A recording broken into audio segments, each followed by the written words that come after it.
Forget frequently asked questions. Common sense, common knowledge, or Google. How about advice from a real genius? 95% of people in any profession are good enough to be qualified and licensed. 5% go above and beyond. They become very good at what they do, but only 0.1% are real geniuses. Richard Jacobs has made it his life's mission to find them for you. He hunts down and interviews geniuses in every field: sleep science, cancer, stem cells, ketogenic diets, and more. Here come the geniuses. This is the Finding Genius Podcast with Richard Jacobs. Before we begin, a note from our sponsor. I'm Richard Jacobs, Executive Director of the nonprofit Finding Genius Foundation and host of the Finding Genius Podcast. In late 2016, I was rear-ended at 65 miles an hour by a truck on the highway, which sent me off-road into a ditch. The impact of the collision gave me a concussion and other injuries. At the hospital, a CT scan showed that I had thyroid nodules, which turned out to be cancer. It was then, when I had a biopsy of my neck, that I realized even if I was a millionaire, I wouldn't want a second or a third biopsy due to the pain and the invasiveness of it. And appointments at that time for thyroid experts were 3 to 6 months out. And I was worried about dying now, even if that was irrational.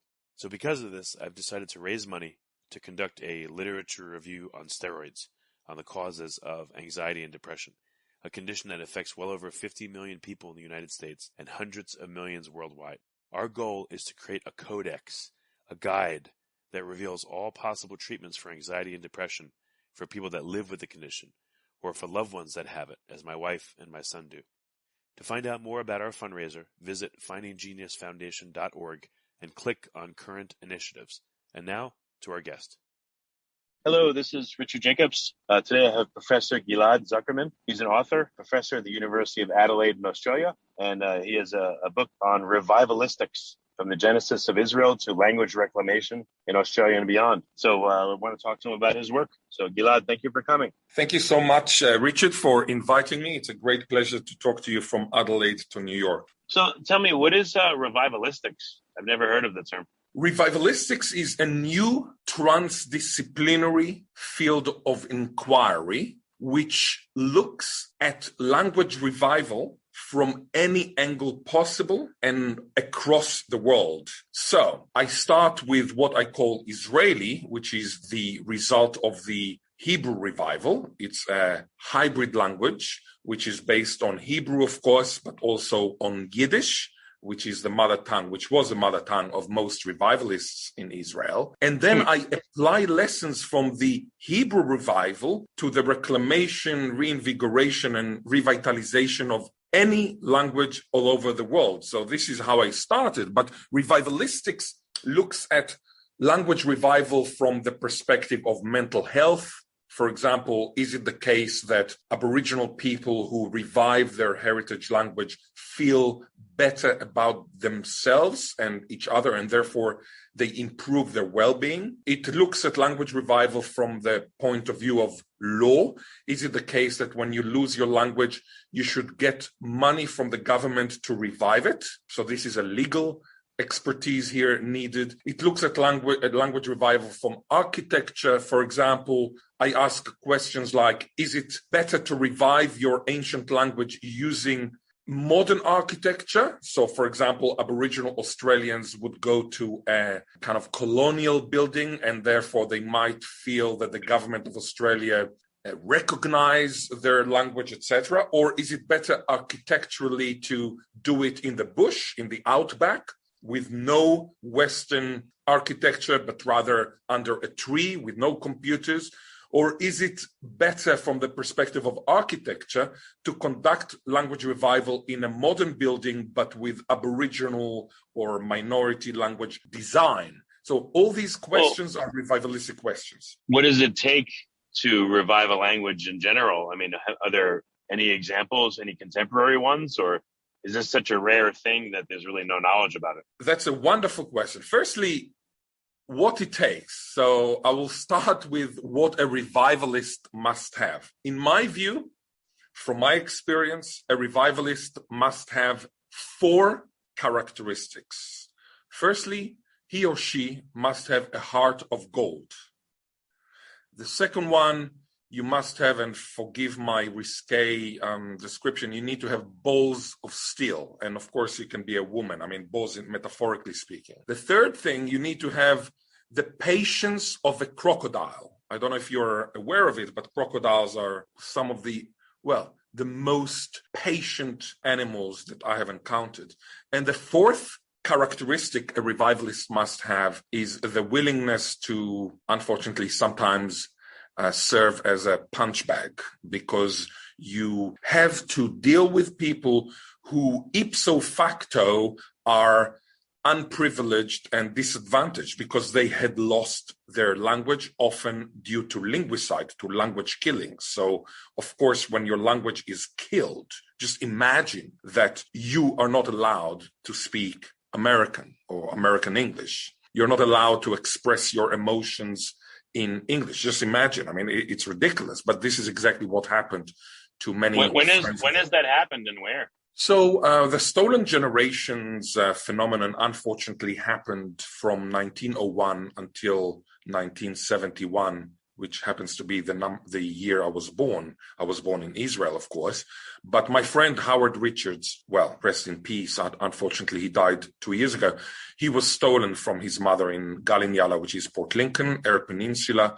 My friend Lavinia Richards was stolen when she was a young woman.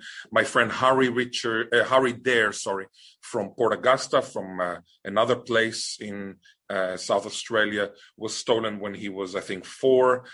When we say stolen, what we mean, a black car of the Australian government.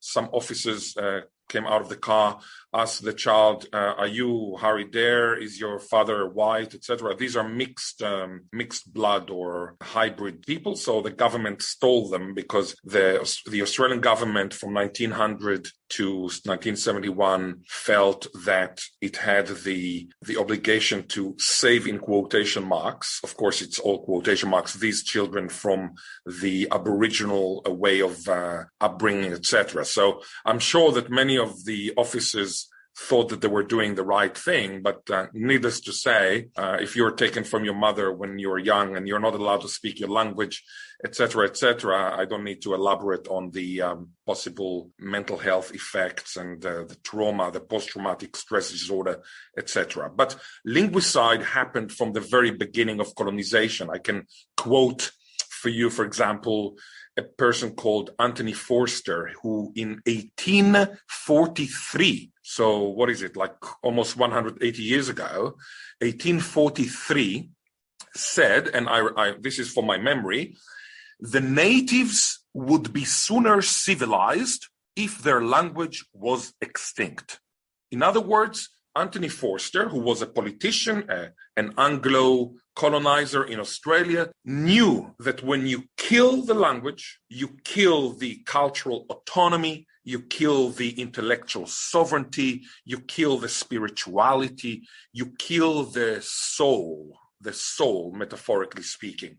So he knew that, and by the way, he was right in his perspicacious insight, except that it is so cruel to do it, because, I mean, why is there a superiority to the Western or European or Christian light over the Aboriginal spirituality? So I oppose the missionary activities in Australia, and therefore what is beautiful about what I do right now is I'm using a dictionary, and this is answering the question that you asked me just before the last one. I'm using a dictionary that I found written in 1844 by Clamor Wilhelm Schumann, who was a Lutheran German missionary who came to Australia and wanted to Christianize the heathens, in quotation marks. So he saw the Bangala as kind of people who did not know the light. I mean, the light, of course, for him was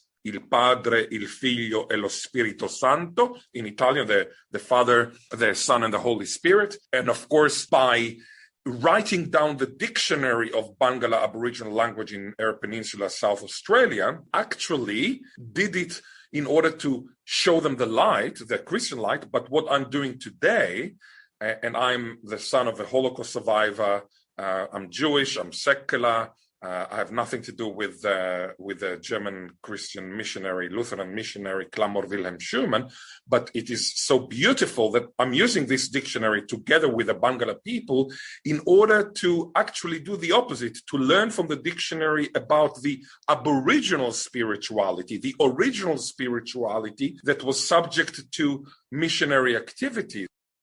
Before we continue, I've been personally funding the Finding Genius podcast for 4.5 years now, which has led to 2,700 plus interviews of clinicians, researchers, scientists, CEOs, and other amazing people who are working to advance science and improve our lives and our world. Even though this podcast gets 100,000 plus downloads a month, we need your help to reach hundreds of thousands more worldwide. Please visit findinggeniuspodcast.com and click on Support Us. We have 3 levels of membership from $10 to $49 a month, including perks such as the ability to see ahead in our interview calendar and ask questions of upcoming guests, transcripts of podcasts you're interested in, the ability to request specific topics or guests, and more. Visit findinggeniuspodcast.com and click Support Us today. Now, back to the show.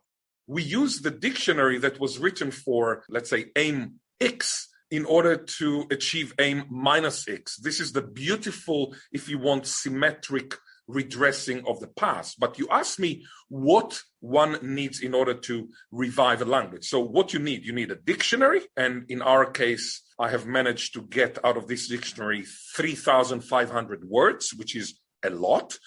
Just remember that the Old Testament, that is considered by some as the epitome of literature, etc., the Old Testament only has 8,000 words, 2,000 of which are hapax legomena. In other words, 2,000 words in the Bible, the Hebrew Bible, appear only once. So it means that you only had 6,000 practically words, whereas in Bangla we have 3,500 words, which is a lot. It's more than half of the Old Testament. You need a grammar, and Clamor Wilhelm Schumann managed to write some kind of basic grammar, but I managed to extrapolate with related languages that some of them are still alive, like Adnyamatna. There are several elders who speak Adnyamatna. So I managed to extrapolate the entire grammar. So I know the entire grammar of Bangla. I know the dictionary, the lexis, the vocabulary of grammar. And then what you need also, you need 4 components. You need the custodians, the owners, the language owners. Bear in mind, language revival is not a laboratorial endeavor. You must liaise with the people the language belongs to. And in my case, I asked the Bangla people 11 years ago. I asked them to come to my office, the 5 representatives, and I told them, look, I found a dictionary from 1844. I can revive your sleeping beauty, your dreaming beauty. Tell me what you think about it. And what they told me changed my life then. They said, we have been waiting for you for 60 or 50 years. This is why I decided to start. So this is the first component. The other component is, of course, the public sphere. You need a government that is advanced enough to understand the huge damage that linguicide has caused. You need a government to help language revival, to define aboriginal languages and minority languages as official languages of the country. Unfortunately, it has not yet been done in Australia. But if you look at Aotearoa, New Zealand, Aotearoa means the land of the long white cloud, but some Maori friends of mine call it the land of the wrong white crowd instead of long white cloud. And in Aotearoa, you have 2 official languages. Surprise, English is not an official language of Aotearoa, New Zealand. It's Te Reo Maori, the language Maori, and also the sign language, the deaf, the New Zealand deaf language or sign language. These are 2 official languages. So the public sphere should define Aboriginal and minority languages and endangered languages as official languages of the state or of the country or of the region. And the other thing, you need to change the landscape with a G, the linguistic landscape. So everything in Port Lincoln should be written not only in English, but also in Bangla. Quick question here. When a population is told they can't use their language, is that where like Pigeon languages come from? You know, they're forced to use the new language, but they still adopt it to themselves, at least in part, and make a Pigeon language. If you like this podcast, please click the link in the description to subscribe and review us on iTunes. No, because what happened in Australia, the moment they were told that you're not allowed to use the language, they just resorted to English. And of course, you are right that often they speak what we call Creole or Aboriginal English, which could be the result of a pidgin. A pidgin, traditionally speaking, is when you, say, are a slave or you are a worker in the Caribbean and you're trying, nobody tells you you're not allowed to speak your language, but you're just trying to communicate with your employers. And of course, the employers do not speak Twi or TWI, the language from Ghana. So they speak, say, English, or they speak Dutch, or they speak French, or because they're Creoles that come from many different languages, not just from English. But if I take, say, Jamaican Creole, you want to speak to them in their language, but your language is Twi, because you come from Africa. So you end up trying to speak their own language. But of course, nobody takes you to an ulpan, what we call ulpan, like nobody teaches you the language properly, like this is the grammar. So you just kind of end up speaking pidgin. Now, pidgin meaning kind of you do not really have grammar. It's just like you, guitar, me, play, now, that. Yeah. But then your kids are exposed to this pidgin, and traditionally speaking, they end up with a language that has grammar. This language is called Creole. And therefore, you do have Creoles, you're right, happening a lot among Aboriginal people who try to speak English and end up with a Creole. So yeah, the answer is yes, but yes and no. So yes, you end up with a Creole, which has a stage of pidgin. No, often the Aboriginal person who is stolen is taken to a foster family or to an orphanage, and there they just speak English. So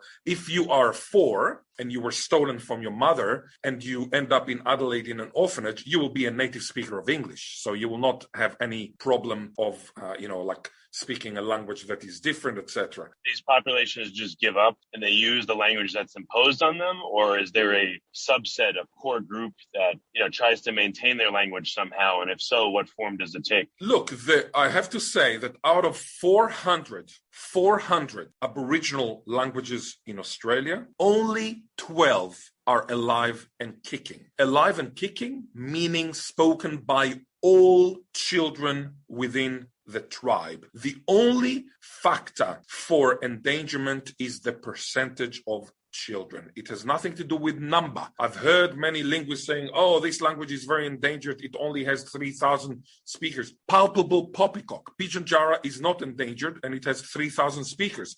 But everybody, all the kids speak Pigeon Jara, which is an Aboriginal language in South Australia. On the other hand, in Africa, you have a language with 10 million speakers, which is severely endangered because the percentage of children is very, very low, the children who speak the language. But you have to understand, when a child is taken at the age of 4 from his mother, this child is not going to continue to say, should I speak my language? I mean, it's a child, it's so. Intact communities that were forced en masse to not use their language anymore. Is the dynamic different in those circumstances, or is linguicide, whatever you call it, is it always accompanied by theft of children from a community or breaking apart of the community? No, I have to say that you're right. Sometimes people who were told by the colonizers that they are worthless, useless, they are part of the fauna, they're not human beings, which is exactly what happened in Australia and unfortunately in many other places of the New World. Sometimes these people themselves discard their own language because of self-loathing. So, between us, the most tragic component of colonization is not the fact that the colonized hate the colonizers even 500 years later. It's the fact that the colonized, as a generalization, hate themselves. Why do they hate themselves? Because think about the Pygmalion effect. If you tell a child, you are stupid, you're a moron, the child will eventually believe your words, even though your words are stupid. If you tell a child you're a genius, there is more chance that the child will become a genius. The same with colonization. You conquer a country and you tell the people there, you are animals. After a while, and this is the tragedy, it trickles down. Of course, I'm generalizing. I'm not at all saying that you cannot find colonized people who are the most self-confident people on earth, etc. I'm generalizing. Don't forget, I'm a linguist. A linguist who does not generalize is a spy, because language ipso facto is a generalization. Language is an abstract ensemble of idiolects, sociolects, ethnolects, and other lects. When I talk about a language, I, by the virtue of talking about the language, generalize. So, of course, a linguist must generalize. So, as a generalization, there are cases of Aboriginal people deciding themselves get rid of their language, and this is a tragedy. This is a tragedy. And the facts are, out of 400 languages, only 12 languages are alive and kicking in Australia, which is 3% exactly. And then you have 2 more languages that are Creole languages. So you have 14 Aboriginal languages in Australia out of 400 languages. So 2 are new Creole languages, which is related to your perspicacious question earlier, and 12 are traditional languages that are still alive. What happened with the other languages? Most of them were subject to linguicide, language killing, but some of them were subject to what I call glottophagy. Glottophagy, language eating. For example, Pigeon is eating another Aboriginal language called Yankunytjatjara. So Yankunytjatjara people in South Australia, they say, well, okay, let's forget about Yankunytjatjara. Pigeon we understand, etc. So now they resort to Pigeon-Jara. So it's not linguicide in the sense that the government of Australia came and said, you're not allowed to speak Yankunytjatjara. It's linguicide that happens in a more kind of gradual, more, in quotation marks, civilized way, not like Stone Generation. So what happens if you have, a native tribe that, again, their language is lost, they're not one of the lucky ones, and then another tribe, their language comes back, and that language, do they take on that language because it's more similar to their cultural heritage? Or No. Do they just go with English or nothing? Or again, is there any benefit to So look, somewhat of a closer language and culture that they had? So, of course, I've given you a case in which a similar language is being kind of overtaken by another language. But mostly, you cannot tell a Welsh person, look, Welsh is endangered, just speak Russian. It's an Indo-European language and that's it. You cannot, because, who cares about Russian in Wales? You cannot tell a Scottish person, well, who cares about Scottish? Just speak English. What do you mean? And you cannot tell, like a Bangla person, well, look, Bangla is a sleeping beauty before we reclaimed it. So just speak Adnyamatna, because he is or she is Bangla. He's not Adnyamatna. You cannot just tell an Aboriginal person, just speak one Aboriginal language. In Australia, no, but what if you're in a group again that your language was lost? There's no books, there's no way to recover it that you know of. Oh yes. So you either have nothing or you have, let's say English. So maybe you think to yourself, all right, look, this is at least somewhat close to our native language in terms of culture, custom, and everything. I'd prefer to do this than to do nothing. Does that happen? From my experience, if you have no material for their revival, and you have no pedagogy, you have no linguistics, you just end up speaking colonizers' language.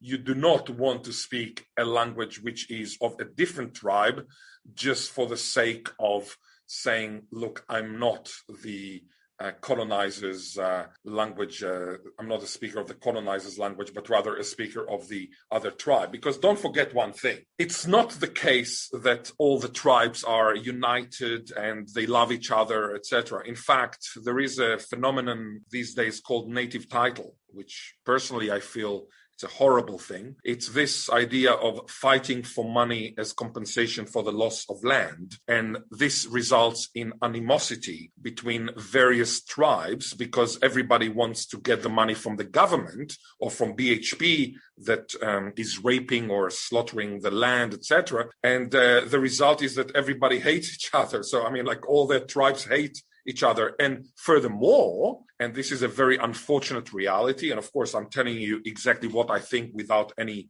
political correctness and stuff like that, the unfortunate reality is then you end up having animosities and feuds within the tribe itself, because some people want to get hold of the resources as opposed to other families within the same tribe. So needless to say, when you're fighting for native title, you're not going to get your enemy's language as your emblematic kind of Aboriginal language for everybody. Obviously not. So, I mean, Aboriginal people might be kind of disliking another Aboriginal tribe as much as they dislike the colonizers, you know what I mean? So it doesn't work this way. It's just like you cannot tell, as I said earlier, you cannot tell an Irish person, because you know Irish is endangered, to get rid of Irish and to end up with Lithuanian, because both of them are Indo-European language. It doesn't work this way, let alone the fact that in Australia we have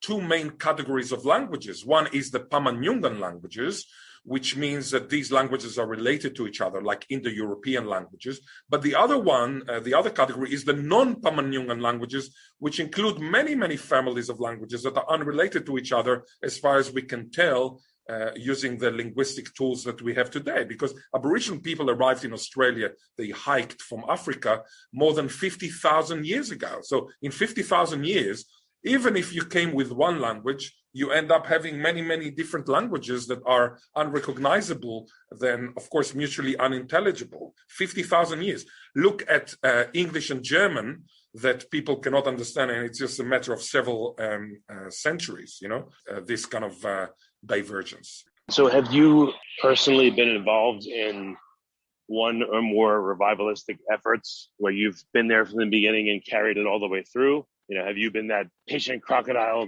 that's helped any group of people to fully restore their language? Absolutely. So I have been involved in a plethora of reclamations all over the world. But in the last 11 years, I have been the main revivalist of a specific language called Bangala. And this language is a sleeping beauty or a dreaming beauty. I use the term dreaming beauty to refer to a sleeping beauty which is Australian, because there is a term called dreaming or dreamtime or jukurpa, which refers to Aboriginal spirituality. A sleeping beauty is a term that I coined to refer to Hebrew, for example, that was a sleeping beauty for 1,751 years. Nobody spoke Hebrew as a native tongue from 135 AD until 1886 AD. So 1,000. Tell me, yeah, I heard. I guess Eliezer Beni Huda was the one that reconstituted it. But why did it stop, and when, and what's the history of this? You know, of Hebrew language going to sleep for that long? So Hebrew was the language of the Hebrew people from, say, 1300 BC until 135 AD. Jesus, who was a Jew, already spoke Aramaic as his mother tongue rather than Hebrew. He says, Eli, Eli, lama shebaqtani, God, God, why have you forsaken me? Had he spoken Hebrew, he would have said, Eli, Eli, lama azavtani, but he said shebaqtani, which is Aramaic. Jesus said, Talitha qumi, which means young woman, wake up. But had he spoken Hebrew, he would have said Nara qumi. So we know that Jesus, who was a Jew, of course, spoke Aramaic as his native tongue rather than Hebrew. At the time of Bar Kokhba, who was killed in Beitar in 135 AD by the Romans, of course, symbolically speaking, that was the end of Hebrew. So Bar Kokhba is the last symbolic speaker of Hebrew. And then, of course, Jews were kicked out of Israel. They went to Mesopotamia, which is like Iraq today, and they ended up speaking Aramaic and other languages. So, for example, Ashkenazic Jews speak Yiddish. And when Eliezer Beni Huda, who was not a linguist, but rather a politician, who understood that for nationhood, European nationhood, you need three components. You need language, land, territory, and lens, heritage. So we had the lens. Every Jew said next year in Jerusalem. It doesn't matter whether genetically he's a Khazar or genetically he was a Swede who converted. It doesn't matter. The fact that you say next year in Jerusalem, every Passover, means that you have this lens, this heritage. But Jews in the fin de siècle, at the end of the 19th century, had neither a unifying tongue nor territory. Jews were stateless, just like Romani, just like gypsies. Yeah, and Beni Huda, who was born Perelman, of course, he was a Yiddish speaker. He understood that we needed a common language, and he decided to reclaim the Sleeping Beauty Hebrew, and this is why he went to Palestine in 1881. In 1882, Itamar, his son, was born, and in 1886, his son Itamar began to speak at the age of 4. I repeat, he began to speak at the age of 4. Why did he begin to speak at the age of 4? Well, Beni Huda was crazy. He was a monomaniac, and you need a little bit of craziness to revive a language. He only spoke to him in a language that was not his mother tongue, namely Hebrew. So it's a little bit like you deciding to speak to your kids in, say, Latvian, and you know nothing about Latvian. You just learn it. It's not your mother tongue. You learn it. It's your heritage language, etc. And then you speak to them in Latvian. It will take some time for them to open their mouth. Now, Itamar Beni Huda is the symbolic first speaker of what I call Israeli. Why do I call it Israeli? Because if you look at the grammar, if you look at the lexis, the vocabulary, if you look at every single aspect of Israeli, you can see the cross-fertilization in action between the Hebrew that Eliezer ben Yehuda and his friends were trying to reclaim, and the Yiddish that was their mother tongue. They hated Yiddish, but they could not get rid of Yiddish, because you cannot escape your roots. Even if you hate your language, your mother tongue, you will end up having the accent of your language, of your mother tongue, the Weltanschauung, the worldview, the mindset of your mother tongue when you start speaking another language after puberty. I'm not saying before puberty. Before puberty, you can become a native speaker of Chinese, no problem. I send you from Queens to Shanghai when you're 2, you'll be a native speaker of Shanghainese as well as a native speaker of Mandarin, no problem whatsoever. When I was a child in Israel, we said in England, every stupid person speaks perfect English. Yeah, true. However, after puberty, you cannot speak the language natively. So Eliezer ben Yehuda spoke Hebrew, which is not his native tongue, and the result is that Itamar ben Avi, his son, as well as all the other first Israeli speakers, ended up speaking a language that is a mishmash. On the one hand, it's a phoenix rising from the ashes, that's Hebrew. On the other hand, it's a cuckoo laying its eggs in the nest of another bird, tricking it to believe that it is its own bird. This is Yiddish.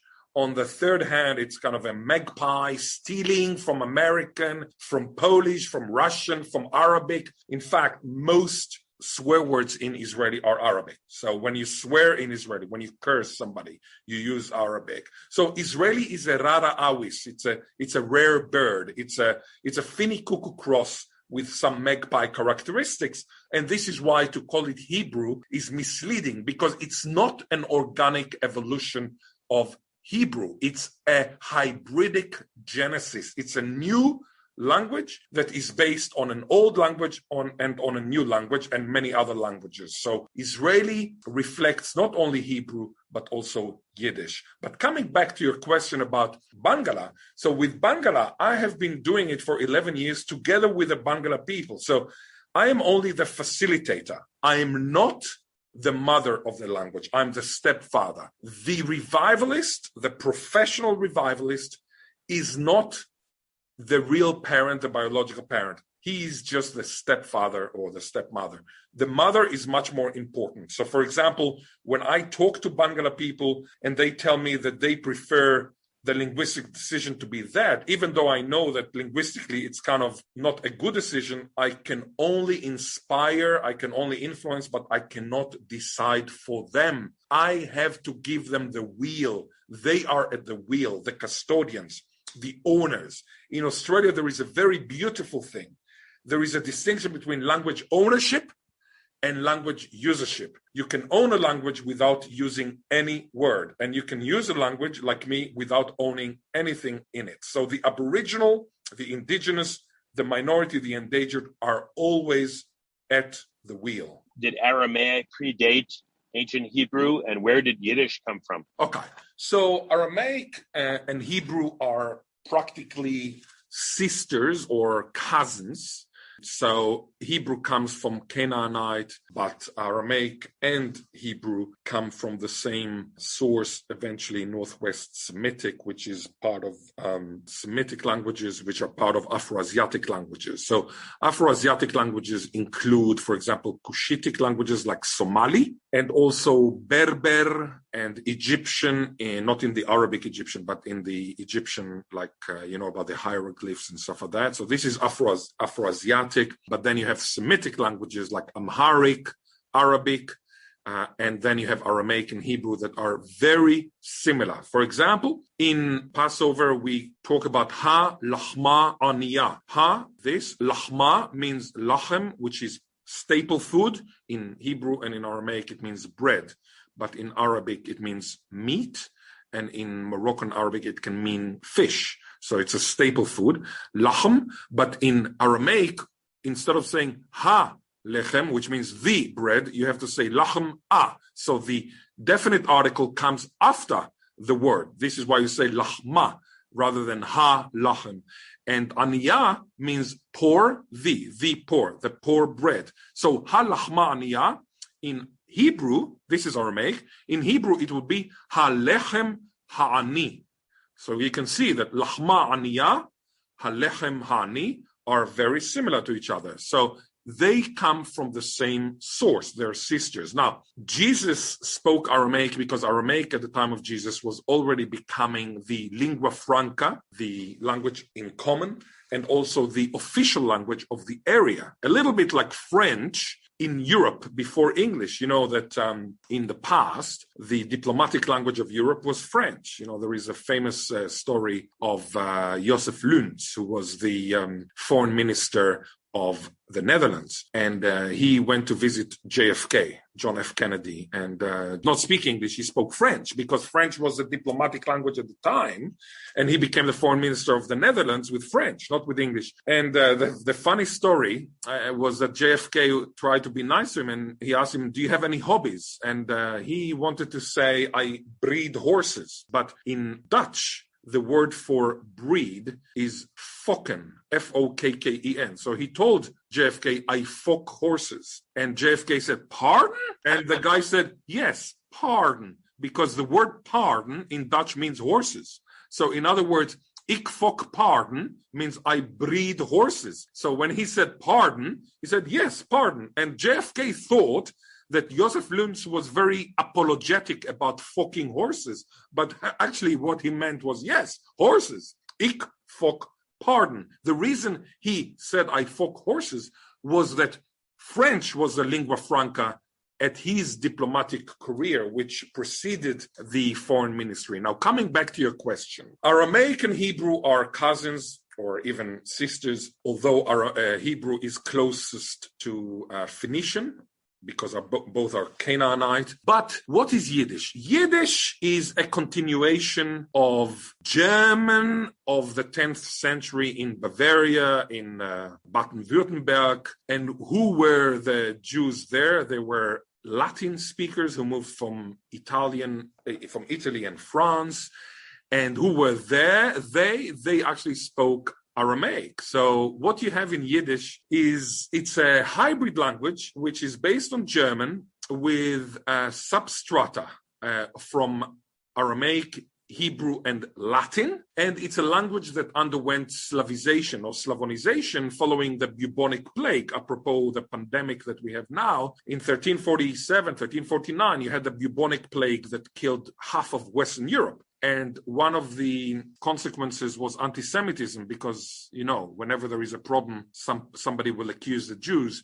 And I mean, I even saw recently in Australia that some demonstrators, they said that it's because of the Jews, you know, all the lockdowns. I mean, you know, it's crazy. But at the time in Germany, people said, oh, it's the Jews who spread the disease, etc. So then the Jews had to escape to Poland and to other places. This is when Yiddish underwent Slavization. So just to give you examples, when I want to say, let us say the blessing, the benediction in Yiddish, I say lo mir benchen. Benchen is benedicere. It's the same as benedicere in Latin, benchen. Or when I want to read from the Torah, I say lianen or leanen. This is legere in Latin. Or when I say to pray, I say davenen. Davenen is like davinare or divinare from Latin, etc. So you can see yente. Yente is the name of the person, of a woman. It's the same as gentile in Italian. So you can see some Latin substratum. When it comes to Hebrew, when I speak Yiddish, I say chob moire, I have fear. Moire comes from Hebrew, mora. Mora is a Hebrew word for fear, Or when you ask me, do you speak Yiddish? Redst du Yiddish? Avade. Avadai in Aramaic, of course. Ashaile, what a question. Akasha, what a kushia, what a hard question. This is all Hebrew and Aramaic. So you can see that Yiddish has these substrata, so which means layers from other languages before it was German. But then you have the Germanic aspect of Yiddish. When I give a lecture, the Itztike Arbeit is gewidmet der Haspoe from Yiddish auf Ivrit Bichlal. You can see that there is a German component, but then Yiddish underwent Slavization. So if you want to say curious in Yiddish, say chikave. Chikave comes from, of course, Slavonic languages. Or if you want to say despite that, you say choch. Choch is from Slavonic. And even if you want to say, how are you? You say, vserzach, vos herzach. In German, if you say, was hört sich, what's heard, it does not mean, how are you? Vserzach has to do with Slavonic languages. Like, for example, in Polish, co słychać, what's heard, which means, how are you? In Russian, što slyšno, what's heard, which means, how are you? In, say, Romanian, ce se aude, what's heard. Is Yiddish like a big mashup with lots of influences, like English is? Absolutely, exactly like Israeli is. So Israeli is similar to Yiddish with that respect. It's a mishmash, it's a hybrid, it's a cross-fertilized language, it's a fusion language, exactly like Yiddish. English is also very much influenced by French and Latin. In fact, most vocabulary items in English are from French and Latin. German vocabulary is very small, is like a quarter, whereas Latin and French are more than a half. But English is still, you can see it's still a Germanic language, Yiddish also, you can still see its Germanic character, but Israeli, you can see the mishmashness everywhere because it's a revival language. Yiddish is not a revival language. English is not a revival language. Yiddish and English are languages that evolved organically due to language contact. Of course, they changed. Shift happens. This is why you have linguists. Linguists love shift happening because shift is what makes our work so interesting. But Israeli is not the result of an organic evolution with shift happening. Israeli ab initio, from the very beginning, is the result of a hybridization between a language that does not exist as a native language, namely Hebrew, and a language that Eliezer Beni Huda hated but could not get rid of, namely Yiddish. So revival languages are a different category. When I revive Bangla, I know Neo-Bangla is not the same as the old Bangla.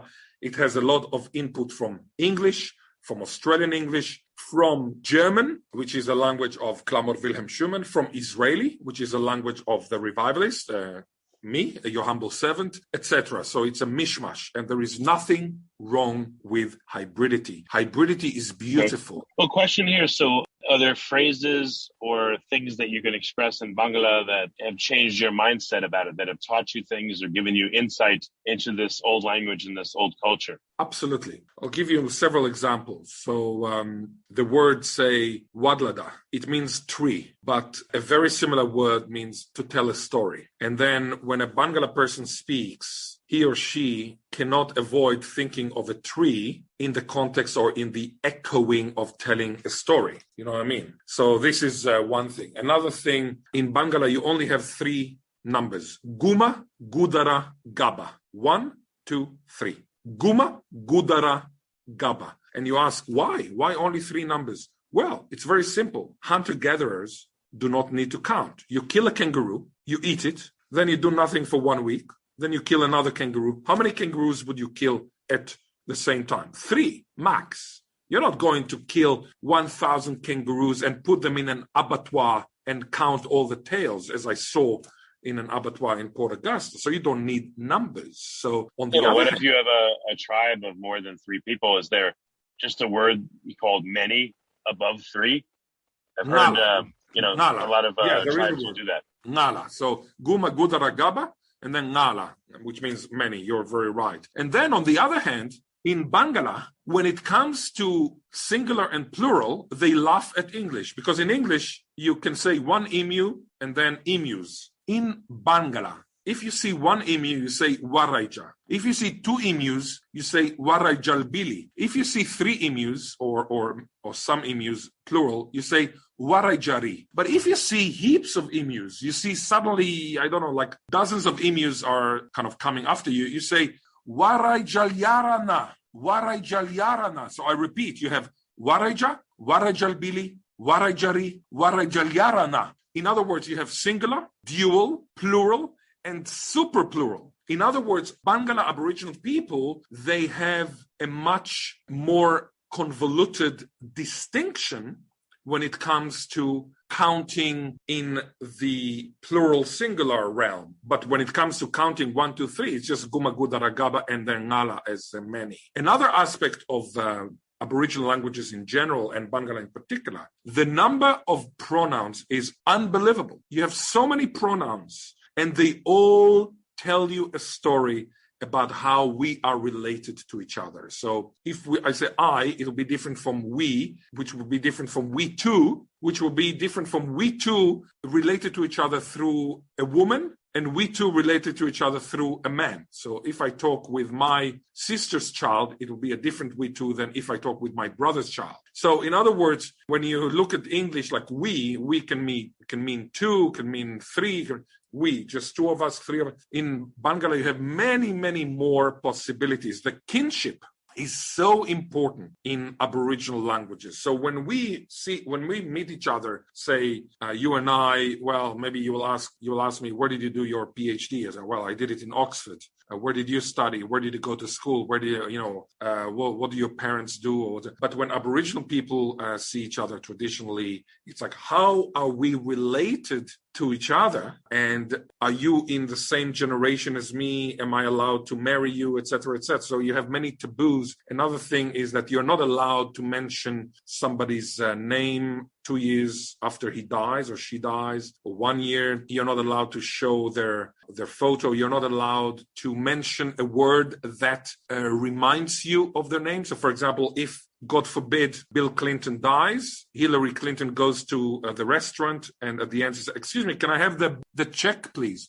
Of course, she will say check anyway because she's American. But what I'm saying is that you cannot say the word Bill. Or if, let's say, Jack Nicholson dies, his wife goes to travels and she has a puncture. She tells her friend, excuse me, can you bring the something from, the Jack? But she cannot say Jack. So she has to say the something or the what's its name. So this is exactly what happens in Aboriginal cultures. Another thing, you are not allowed to speak to your mother-in-law. Your mother-in-law is a taboo. You're not allowed to speak to her. That might be a good thing for some people, Yeah, in Yiddish, the word for mother-in-law, well, I think it's Schwiegerin, which has to do with silence. Schweigen is silence.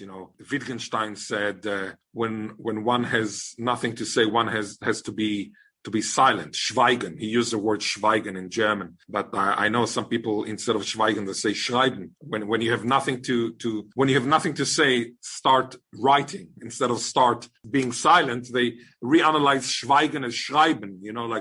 Which obviously is ridiculous because then they write when they have nothing to say.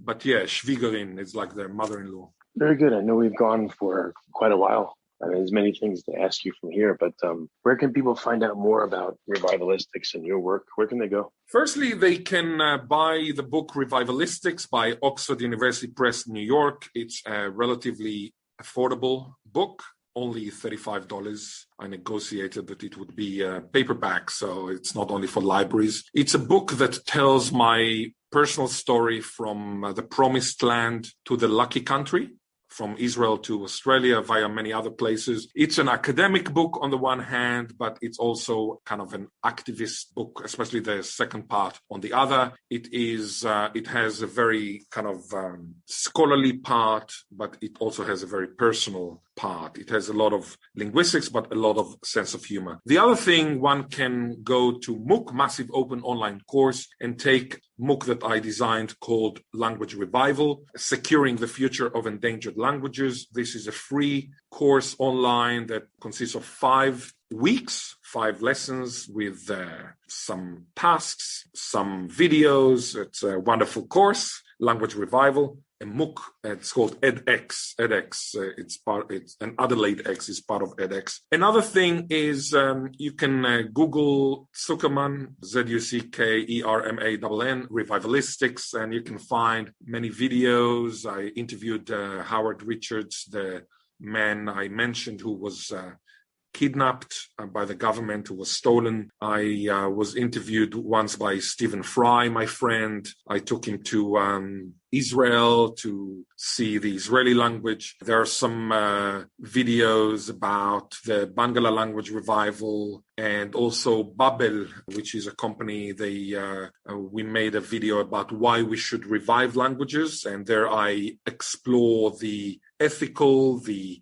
aesthetic, and the utilitarian benefits of language revival. So there is a lot on the net, and just remember revivalistics. And if you look at the book, you will be able to say revivalist sticks. I put a photo of some sticks. I like taking photos of sticks in the air, and it's revivalist sticks. So it's like revivalistics. Okay. Well, very good. Well, Ghil'ad, it's been a very cool call, and thank you for coming. I appreciate it. It's a pleasure, Richard, and anytime I will be very happy to talk to you. If you like this podcast, please click the link in the description to subscribe and review us on iTunes. You've been listening to the Finding Genius podcast with Richard Jacobs. If you like what you hear, be sure to review and subscribe to the Finding Genius podcast on iTunes or wherever you listen to podcasts. And want to be smarter than everybody else? Become a premium member at findinggeniuspodcast.com. This podcast is for information only. No advice of any kind is being given. Any action you take or don't take as a result of listening is your sole responsibility. Consult professionals when advice is needed.